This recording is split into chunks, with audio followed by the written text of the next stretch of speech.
the problem. Yeah, right. No, the last thing we want to do is interrupt Pete's lunch. So, No. Like we all didn't do enough eating over the weekend. yeah, Right. Yes. great weekend, awesome weekend. Good afternoon, everybody. Targeting Winners episode 4? I don't know. 74. We're doing week 9. Hold on, Mike can let you know what episode this is, but yeah, I didn't look it up. Our crack research staff. Yeah, We're on top of matters. Yes, we're on top of it. Yeah, you're right. 74. Why do I always have to look? Hey, man. You seem to know. What do you even need me to look for? You've I'm been just right taking my best guess. You've guessed well. All right. Well, welcome to Targeting Winners, and you can, as always, find us when you look for your podcast on Spotify and on Apple Podcasts, and you can find us on YouTube. So you can join Pete virtually for his lunch. So, It was a really good French dip. I'm just saying. yes. So do you want to give the name of the place a shout out? It is Seven Monks Tap House in Traverse City, Michigan. So if you're up here, definitely come here. Yes. And have the French dip. It's getting rave reviews. Indeed. From the Targeting Winners food critic department. So, also, while you're on YouTube, click the like and subscribe button. It will help us out very much. So let's jump into it, guys. We had a great weekend in Louisville. Great town. Not so much Friday night. Watching Duke beat Florida State for the first time ever. So history-making podcast. History-making night. And we think we saw one of the highest scoring games in college football history. That was pretty awesome. That was pretty awesome. Beautiful game. Yeah. Actually, because of what I saw, that's the reason I'm making one of my bets for tonight. Oh, jeez. Well, we had a good time. Went to Keeneland, and we also made a love connection. So we have connection. Yes, our buddy Ray, super fan of Ole Miss, and Parlay Paul seemed to hit it off very, very lovely. They look like twins. It's very bizarre. Yeah. I know. And somehow Paul is bigger than Ray, which I didn't think was possible. So, yes. Possible.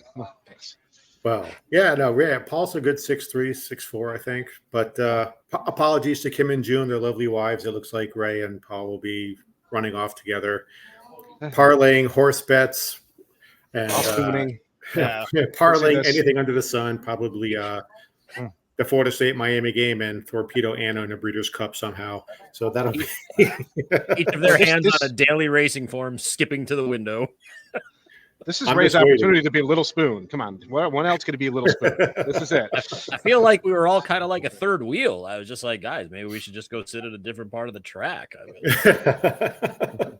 I'm waiting for those Parlay Paul messages. Oh, I got this pick 6 at Tokyo Downs for tomorrow night at 11:30 or something. Ray got him hooked.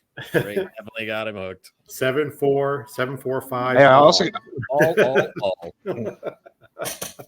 Yeah, I got Paul hooked on the Fire Phoenix and the Panda as well, which was not accidental. But the next day he was back there playing them again. So clearly he is quite addictive in nature, I guess. So there you go. So we have probably done some damage to the poor man, and I feel bad about it. We did some damage. So I'm sure you'll be hearing a Ray and Paul Breeders' Cup preview podcast in the coming days. That's the logical next step. Yes. I can't see how that's not happening. Just a side note, I also took it upon, if you're in Louisville, you got to go visit the King of the World. So we got to see Muhammad Ali. And we saw Peter's King of the World as well. We looked on the website and looked at Colonel Sanders. Buried. So who are we talking about here? Colonel Sanders is the king of the world. Yes. There's chicken involved. King of your world. So it's also, we saw the great Muhammad Ali and Colonel Sanders. Also, in the week, we had a coach firing. College football breaking news. Oh, we did. We did have a couple. Apparently, we are not allowed to travel because we had 5 changes when you put head coaches and offense coordinators together. So it was a busy news weekend from what little we were paying attention. But East Carolina and Southern Miss both getting rid of their head coaches on Sunday. Mike Houston, we kind of figured, but there wasn't even really a whole lot of talk about him. However, we did talk with Mark Haynes from coacheshotseat.com a couple weeks ago about Will Hall. I believe he ended up being second. I think Mike Houston got canned first. But on the same day, those two gentlemen are out of a job, as are the offense coordinators from Coastal Carolina, Oklahoma, and Utah, joining Purdue's OC as being relieved of their duty. So a very busy news week, and I got to imagine that's just the snowball being pushed off the top of the hill. It wouldn't surprise me if you see a few more this Sunday afternoon, because there's still a lot of coaches in trouble. Right. Well, I think, was it Hall? He was high on Mark's list there from Coach's Hot Seat. That would have been my bet to be the first one fired. I think he was fired shortly after Mike Houston, though, so I would have lost that bet. But that'd be a bad beat. Imagine getting beat by 45 minutes or something. That's gotta suck. Wonder how they grade that if it happens on the same day. Is it just a day, or do they break it down to the time that the news came out? I have no idea. But maybe by the Twitter timestamp. They always have that. October 19th, 4:54 p.m., 4:58 p.m. or something. That would suck. So, yeah. So lots of coaches fired. He's got his new hot seat rankings up on his site as of yesterday. And speaking of people getting the bug, Mark is now giving a breakdown on 3 games a week on his website. So if you enjoyed his appearance and want to see what he's taken this week, he's got picks on Notre Dame Navy, Penn State, Wisconsin, and Boise UNLV, which goes tonight. So we're not going to spoil it for you. I'm just going to say, you got to check out the website. Yeah, I agree with his plays, but I hope he's wrong. I'll just leave it at that. We love you, Mark. We do. Check out the site, coacheshotseat.com. Sign up. All the articles are free. He's got his new rankings, and he's got picks on 3 big games this weekend. A lot of content on that site. Tons. Definitely, for 3 or sure. 4 things weekly at least. All right. Well, let's jump into our picks for the week. Why don't we start with a little Ole Miss, Oklahoma action? Well, thank you very much. This is one of mine. So Ole Miss, Oklahoma, current total that I saw earlier today is 50 points, under over. I spent probably 2 hours going back and forth across this. If anybody who's been listening to this thing knows that I bet on Ole Miss the first 3 straight weeks of this year. Loss, win. Those are my first 2 losses was Ole Miss, and then I finally turned it around for me. This 50-point number, my view is that I don't trust Oklahoma's offense at all. I think Ole Miss will score some, right? I don't think they're going to go off against Oklahoma, but I think they'll score some. I could easily see them scoring maybe 30 points. I don't think Oklahoma can make up the other 20 to get that over. They've just not been consistent, not been very good. So I'm really, this play, the under 50, is really an Oklahoma play, because I just don't think that offense is going to do much this weekend, and we'll find out. But that's my play. So 1 unit on Oklahoma, Ole Miss, under 50. Yeah, that's interesting. Yeah, isn't Jackson Arnold starting again for Oklahoma? Didn't they decide he's going back in? All right, so now your red hot quarterback, who was not all that, just had a month off. So yeah, he ought to be quite rusty in his return. I totally see why you're going under here with him and the new OC, whoever that may be. I don't see Oklahoma contributing too much to this total either. Yeah, I feel the same way. Yeah, what do you think? Under 33-3 or something like that. I would not be surprised. Maybe they'll get more than 3. I could see something like 33-10 or something. I mean, that would not be surprising. Yeah, Oklahoma's defense isn't bad. I mean, it's just everybody's focusing on their terrible offense. So yeah, but they get tired if they're on the field the whole time because the offense. That's the issue, right? Yeah. Kentucky can shut Ole Miss down and hold them to 17 points. Oklahoma certainly can't do much worse. Okay, and we're going to move on. We're going to go to the MAC. I can't believe you found a graphic. I know, right? I did about 5 minutes of research on this, and I'm just going to say this. This is the trap game of the week, the sucker line, and guilty. I am falling for it. For some reason, Eastern Michigan is only laying 2.5 on the road at Akron here. Eastern Michigan can actually qualify for a bowl with a win here. They only have 1 loss in the conference, so again, only 1 game out of the lead.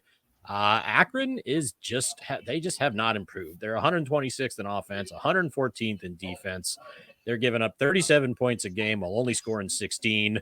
Eastern Michigan scoring 30 and only giving up 26. So there is just something about this line that does not make sense. And like a dumbass, I fell for it.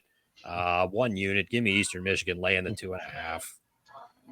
It should be a no-brainer. I mean, everything in the numbers would suggest this is a no-brainer, which is why it won't work, because you know how this goes. Yeah. But honestly, I mean, I can't see this being close at all. So I don't know. We'll see how it goes. Yeah, I mean, Eastern Michigan's got like 24 sacks, or like up there, close to the top in leading the nation in sacks. I mean, they're not a standout in the conference, but I mean, Akron is just such a level below everybody else in that conference. But there must be something I'm missing, because this makes zero sense to me at all. So if I fall for it, I fall for it. Yeah, it's one of those things. Take my money if it happens. And they always tell you when you see something like this, stay away. But way my year's been going, what the hell? I'll fall for it. Why not? Ooh, a sucker bet. Let's jump on it. Yeah, all on it. All right. I want to do one of mine. I guess we'll get it out of the way. Ooh. Pete, you and I can take our heads off. This is gonna be a while. Yeah. Okay. Well, I've got a bet here too, so you guys go ahead. I'm gonna. So, Pete, do you want to go first, or would you like me to go first? Well, I'll go first real quick, because you're going to rant for like half an hour. So I can do this I'm going to do this real quick. If you look at all 3 of my bets this week, they are all offensive dumpster fire bets. I am betting on 3 offenses that are absolute garbage, and the Seminoles are one of those offenses that is absolute garbage. So Miami is going to wipe the floor with FSU this week, but I don't think they're going to score more than 50, and I'd be shocked if the Seminoles scored more than 10 at best. So I think this is an absolute underplay, 54.5, 1 unit, FSU Miami. I'm done. The floor is yours. Wait, what was the total? What did you get? 54.5 is what I saw this morning. Okay. Okay. Well, I got minus with 20 and a half. Let me see when I put that. Yeah, 20 and a half. I am so sure that FSU is going to get the ever-loving crap kicked out of them. I went 3 units on Miami. I would love to lose this bet. I hope I really lose this bet and they pull off the upset. I did not do any research. I did not do any stats. The only thing I looked at was the FSU Duke game. That's the only thing I looked at. You got a defense that they're just undisciplined. They've lined up offsides. How many times have we watched them? Like, on the couch, we're sitting there. They look offsides. Hey, they look, and then they snap the ball. We see the flag fly in the air. I mean, at least 3 or 4 times, and there was 2 other times I'm sure the ref missed it. And so they're lining up offsides. The receivers aren't catching the ball. The last time we were in Miami was 45-3. It was glorious. And even at 45, I was rooting for an onside kick because I wanted 50. So, yeah, I cannot stand these. God. Anyway, yes, they are definitely a dumpster fire. It's an insult to dumpster fires. Yeah, there is no way I'm predicting. I think they do hit 50. I'm thinking 55-3. It might even be something like the Orange Bowl against Georgia last year. So, yeah, this is not going to be good. Yeah, they call it a dumpster fire is an insult to dumpster fires. I'm pissed. And sorry, dumpster fires. Yeah, so, Aaron. I mean, what can I say? I mean, the only thing I think with the way these guys played a couple years ago was like 45-3. It or was something like that. So my only minor concern with Pete's underbet is Miami just might put up 60 just because I know. That's the only issue I have, is that I'm sure last year's box or 2 years ago box scores spread all over the used locker room. My only fear is they do not let up, and they just get that total on their own. Yeah, we've seen Miami struggle against good offenses. That will not be the case here. So I certainly see the Seminoles not scoring maybe more than 7. I just worry that Miami might just, because they can. Yeah, that's. This could be. I mean, even when, like I said, if we can put it on them, we're going to put it on them. They're going to put it on us. I mean, the only good thing last week, we came up with like 30 different ways to say Cromanock or Cromanoke, Yeah. whatever This the is hell that just a kid's game name that is. whatever channel this game is on, they cut away from this like towards the end of the third quarter and Or spare you first. from actually Yeah. watching. Yeah. If only. my That would be hope great here. because, Yeah. Perhaps show something else altogether because Yeah. I spent 2 days pondering, will the Hurricanes score 55 by themselves, right? And I thought generally in a rivalry game you would expect it to be semi close, like Right. usually they stick this thing. No, so I don't know. I just don't think they're going to score 50. I think they're going to stay under that number, but they're going to score a lot. I don't think it'll be a problem. So we will see, Yeah, but it's going to you be might get 45-3, just the opposite opposite score or the opposite teams get. That's all. Yeah. I mean, of all the teams that I root for, college, pro, whatever, this is the one team that always disappoints me the most. You know, because Darren, we're Flyers fans. We know they're going to suck. We know they're going to suck. We just enjoy it. Like, our hey, expectations are low. let's find new creative ways to lose. Hey, you just wait. You wait to watch Michigan lose to Sparty tomorrow somehow or other because they both stink, and Sparty has been waiting for this for multiple years. They are going to beat Michigan tomorrow handily. I put that. I'm not betting it. I'm just telling you right now, they will beat them handily tomorrow. Really? I hope you're over. Yes, for they win will. totals for Michigan State. I crossed off Michigan laying 3.5 because it jumped up to 5, and I was like, oh, I don't want Michigan laying 5. I'll take Michigan. I'll take Sparty all day with that number. I'll take 5 forever. All right. Well, let's move on from this game before I throw it up. I just love all the positive energy from all our teams. Yes. Oh, hey, this is me. Okay. Yeah. Boston all right. College So, and Louisville. this is tonight, Louisville. 7:30 p.m. Louisville. on the fine ESPN family of networks. Okay. We were all at the Louisville game. When did they stop playing any kind of defense whatsoever? I mean, I get it was Miami, but this team was terrible in all facets. I mean, of the defensive side. I mean, they were just terrible. I get Miami is excellent. But one of the things I looked at, all right, both of these teams are struggling. All right. It's not like BC is playing great football either. They've lost their last 2. Louisville's lost 3 of their last 4. But if you look at some of the Louisville box scores in the past, now we know Thomas Castellanos hasn't been running as much under Bill O'Brien. They did have 2 extra days off this week because they did play Virginia Tech last Thursday. So they've had a couple extra days of prep here. So I'm hoping there's some running for Thomas in this game because some of these last box scores, look at some of these QBs that Louisville have played that can run the ball. Tyler Huff, the Jacksonville State QB, 101 rush yards. Haynes King from Georgia Tech, 58. Riley Leonard, 52. Jennings, the SMU QB, 113. Even the kid from Virginia a couple weeks ago ran for 84 yards. I mean, they have trouble consistently with dual threat quarterbacks. And Castellanos has been that in the past. Like I said, I haven't seen it too much in 2024. But if he can get back to his running ways, he'll give the Louisville defense some problems. And also, Louisville can't stop the pass either. So if he wants to start chugging it deep, by all means, he'll probably have success doing that as well. Now, Louisville's offense still excellent, but BC's defense is a little bit better than some of the defensive they've seen. Both of these teams kind of similar. You're giving me the home team and 7.5 points. That doesn't really make sense either. I'm kind of looking to take BC here. Got 1 unit on it now. I'm actually tracking this line. If it goes down to 7, that tells me I'm on the right side. I might fire 2, but right now I've got 7.5 points with Boston College at home. 1 unit here. Yeah, I agree. I mean, I know it's Miami, but still, would they give about 55 points?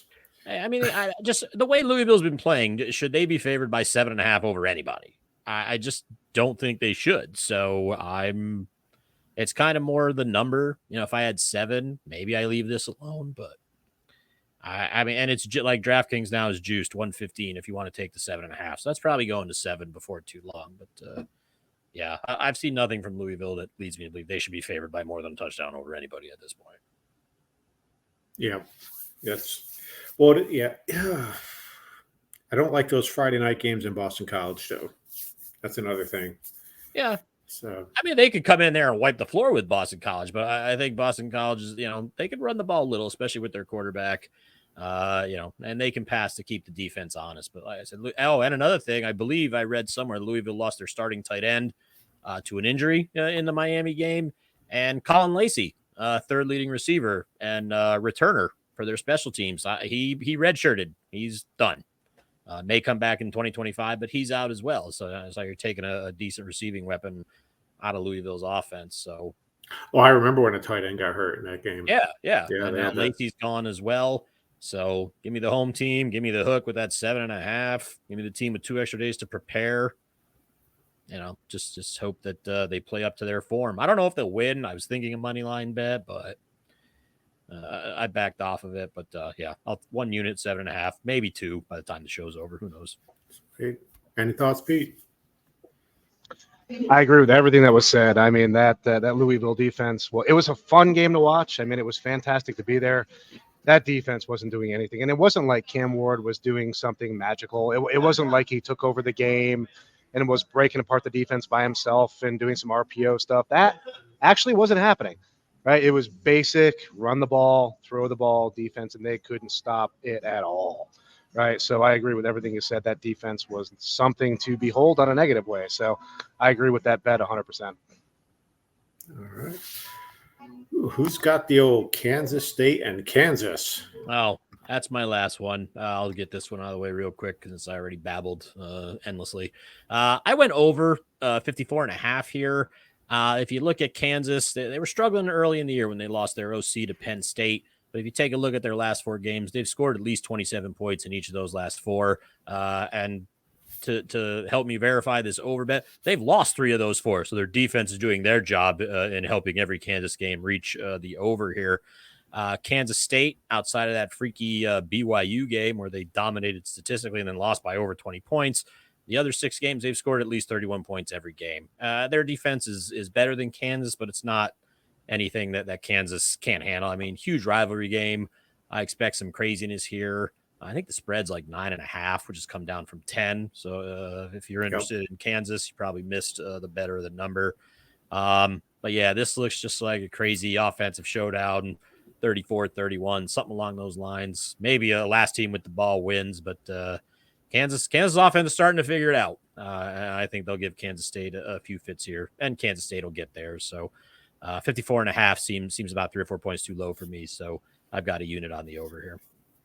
Yeah, I like. I'm obviously rooting for Kansas. They got to knock down Kansas State after they beat Colorado, or they're ahead of Colorado. So, I got to knock them down. I love these rivalry games. Michigan State, Kansas State. You got hot trash in Miami. Yeah. Yeah. So. Hey, don't forget Rutgers USC tonight, baby. Ooh, yeah. I mean, this should be an actual rivalry game, right? So it should be close, I would imagine. So I would take the points in this just because I would expect it to stay close. These 2 teams have a lot of dislike for each other and more of a traditional rivalry.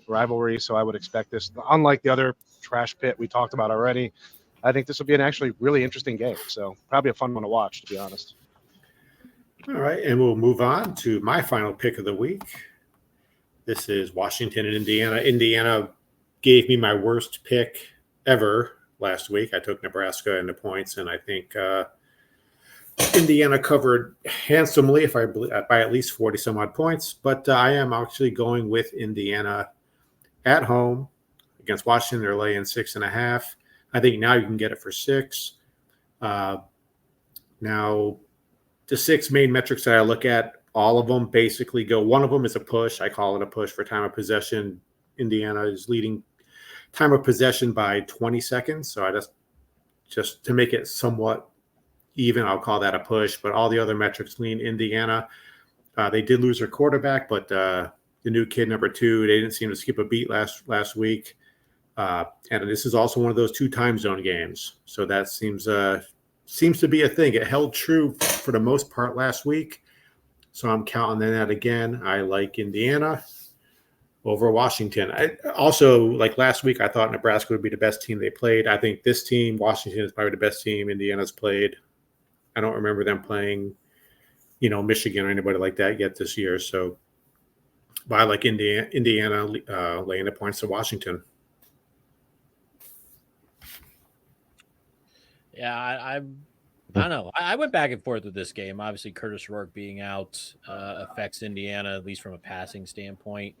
I get what you're saying about the time zones. I believe Washington had a bye week last week, so I'm curious as to how much that will actually affect them, being that they didn't have to like play a game then fly out there and only had a few days, so they may or may not have had some time to adjust to that time change. Going from 6.5 to 6. I don't know.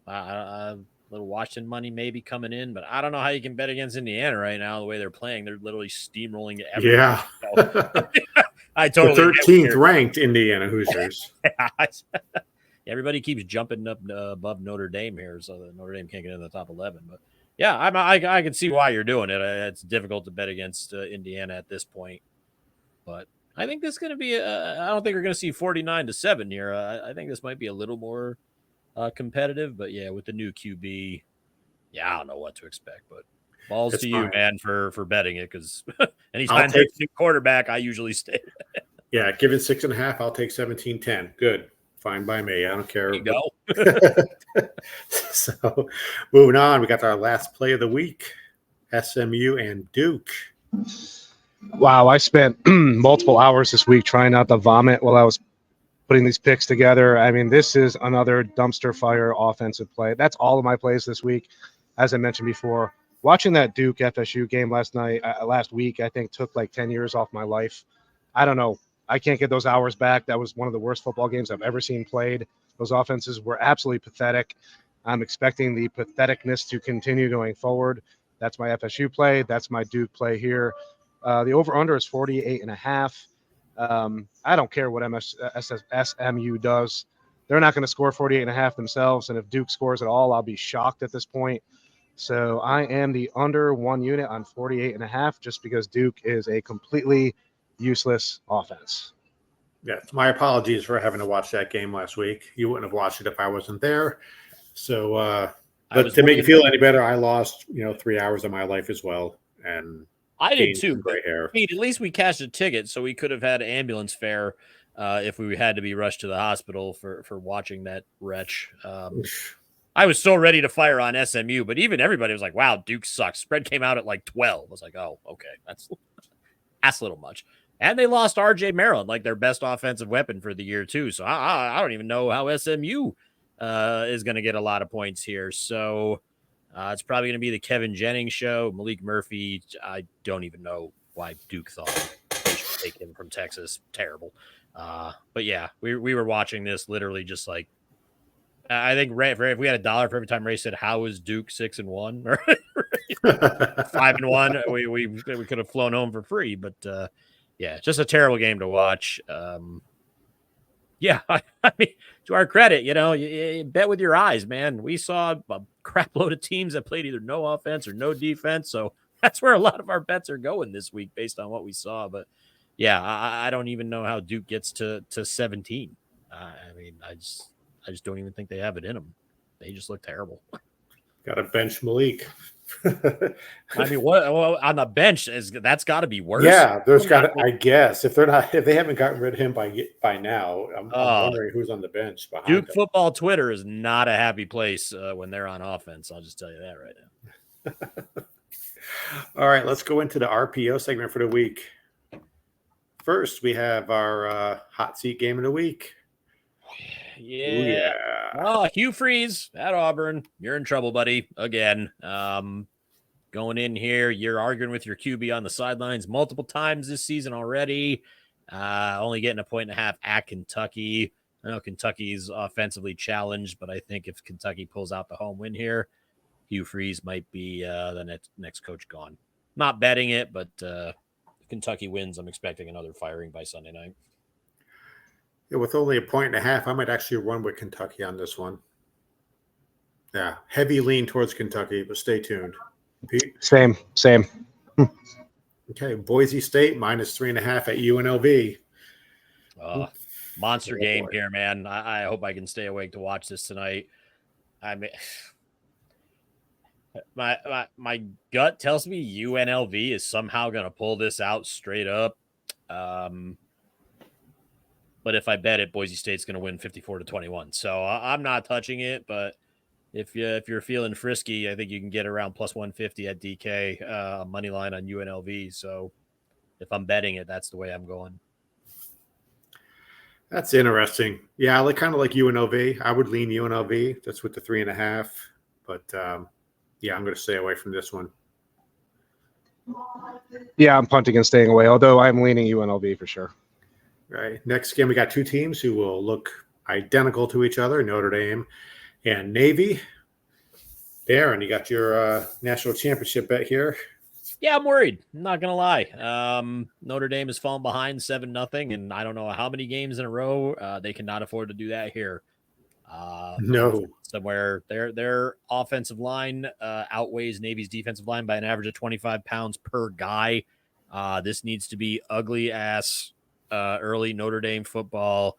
Run the ball with your quarterback, with Love, whoever you got that's healthy. Just run this ball, man, because Navy is no joke. The funny thing I thought, I was typing MetLife since this game is in Giant Stadium. How funny is it that like two NFL teams play here, and the Notre Dame Navy game might be the best game anybody that goes to Giant Stadium will see this year. This really could be better than anything the Giants and Jets are putting on at MetLife this year. But, oh my God. That is very sad, but that's true. I mean, that's absolutely correct. That's why it's funny. This is going to be a really good game, I think. I mean, money line, I think Notre Dame for sure. I think for sure. Knock on wood. Those points. I mean, if I had to bet this, I would take Navy in the 14 all day long. And a lot of line movement here. This opened at 14, got down to 11.5, and this afternoon is back to 14. So everybody was like, "Oh, Navy's great, pile on them." And then some people are like, "You know what? Notre Dame should be way better than Navy here." So it's back up to 14. But yeah, I Pete and I have got them Notre Dame winning it all. So I guess we have money line plays unofficially. So go Notre Dame. Either you guys think Danny Dimes could start for either of these teams? I do not. No. Yeah, I don't know. I mean, he can run. So I mean, maybe just a little older version of Riley Leonard, but we'll stick with Riley. Oklahoma State +7 at Baylor. I am done with Oklahoma State. Last year was a good ride. It's over. Like that Dr. Pepper commercial, get off the hype train. I'm done. I would just almost fade them every week. You're regardless. Yeah. I faded them last week, and it took a touchdown with 10 seconds left for them to lose this game. Ollie Gordon looked like he got going against BYU last week, and now Alan Bowman's back in because he got benched. The guy that replaced him is hurt and out for the year. So because it's Bowman again, I may see if I can get 6.5 and possibly fire on Baylor, but Baylor's a train wreck also. So yeah, this is a pass for me. These teams baffle me. I've got nothing on these two. That's our pass. All right, we got Illinois at Oregon. Another 2 time zone game. Illinois getting 21.5. Or I'm thinking Oregon. I think they cover this one. They even break out the E word, and they'll easily do it. That's my initial gut reaction. I was leaning on the over in this game. I think that Oregon is going to score. I think that Illinois can score. To me, I think that there is a potential for the over, but Oregon's going to score. I just don't feel comfortable with Illinois right now. I don't know what they're going to do. They're capable of scoring, but I don't know if that's actually going to happen. So I decided to stay away from it, although I pondered it for quite some time yesterday.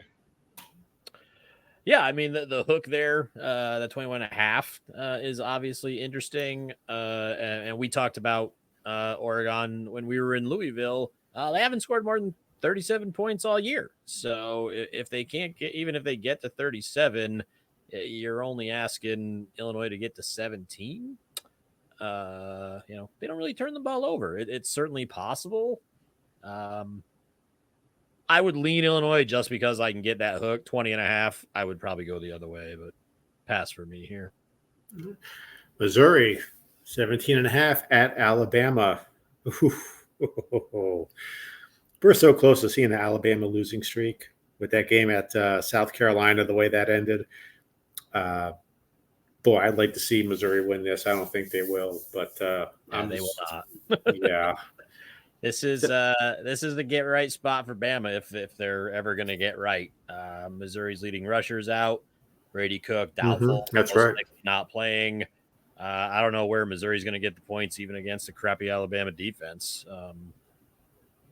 If I had to bet, I would hold my nose and take Bama here, but it wouldn't be with much confidence, that's for sure. I don't think I could even do that. I mean, Bama's so flipping inconsistent right now. I don't know what they're going to do. I mean, they could show up and absolutely pound them, and they could. I don't actually trust that they will do that or can do that, so I don't know. I mean, if I had I guess if I had to bet something here, I would probably take the points, but I can't. We got BYU giving 2.5 at UCF. Or they're getting? No, they're I getting know. 2.5. That was going to be the point I was going to bring up. BYU, top 15 team. Here's your little time zone play. And they're the underdog against a team that's on their backup quarterback. So naturally, we should all pile on UCF because this line makes no sense. I mean, I want UCF to win. So if Notre Dame wins, they can hop BYU in the rankings. But this line just stinks. It stinks. I want to take UCF, but just can't. I can't. I'm passing here. Yeah, I'm past too. Passing hard. All right. Now we got Texas giving 18 at Diego Pavia and the Giant Killers of Vanderbilt. Watching that Texas game last week, that offensive line got absolutely owned. That entire game, they could not block at all for no matter who was standing back there. That was a joke. If Vanderbilt can get that kind of pressure again, like they did a couple weeks ago, it could get interesting. I mean, I would think, because I did say last week, and I apologized to everybody for it, that I thought Texas was the best team in the country. I'm sorry. That offensive line is not the best team in the country. So for me, Texas really should win by a lot here, but Vandy has shown that they can play well at home with good teams. So is it possible? Sure. Would I bet this thing? Not in 1,000 years. Agreed. Quinn Ewers is the most immobile human being I think I've ever seen take a snap from under center. I mean, hey, we're all part of the Pavia Mafia, aren't we? I mean, we all kind of love Vandy here. Unfortunately, I agree with what Pete said. I think Texas is going to fix some things, and it's just going to get ugly. Yeah, and Vanderbilt's not going to sneak up on them. I mean, after they had the big win against Bama a few weeks ago, right? Yeah, they're not going to be like, hey, we got an easy game. They're going to be like, hey, these guys beat Bama. So we got to take them seriously. Penn State at Wisconsin, our favorite coach. I just want to say that this could be the game, right? We talk about we talk about a game where Franklin's going to put his team in a bad situation or do something stupid, right? And it's got to be the right situation, the right team, the right place. This is the right team in the right place. So if the right situation arises, this could be it, right? Because I don't care how bad or good Wisconsin is.